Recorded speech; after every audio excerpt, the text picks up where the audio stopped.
কি সরকারি জীবন বীমা সংস্থার ভরসা ক্যাপ্টেন কুল 529% মুনাফা দিল ধোনির সিএসকে। এরকম ঘটনা হয়তো আগে কখনো ঘটেনি। দেখুন ঠিক কি ঘটলো। আইপিএল এ আধিপত্য রয়েছে চেন্নাই সুপার কিংসের। মোট 5বার ট্রফি জিতেছেন মহেন্দ্র সিং ধোনিরা।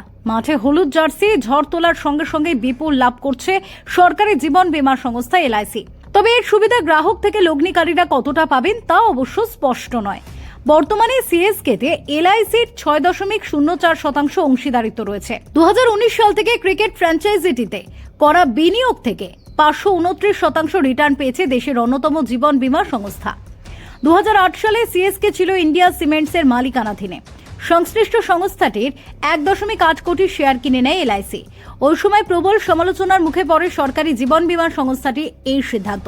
কিন্তু 2014 সালে আইপিএল এর নিয়মে বড় রদবদল আসে। ওই বছর থেকে ক্রিকেট ফ্র্যাঞ্চাইজিগুলিকে স্বাধীনভাবে কাজ করার অনুমতি দেয় বিসিসিআই। ফলে রাতারাতি পাল্টে যায় সিএসকে।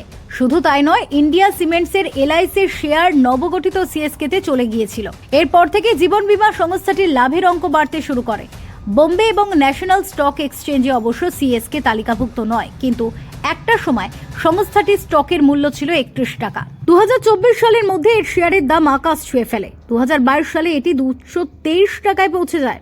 আর এরপর সেখান থেকে কিছুটা নেমে 190-195 টাকায় ঘোরাফেরা করছে স্টকের দাম।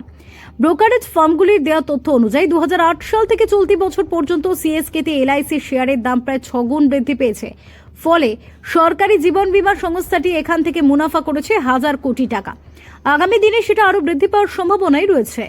Bureau report, TV7 Bangla.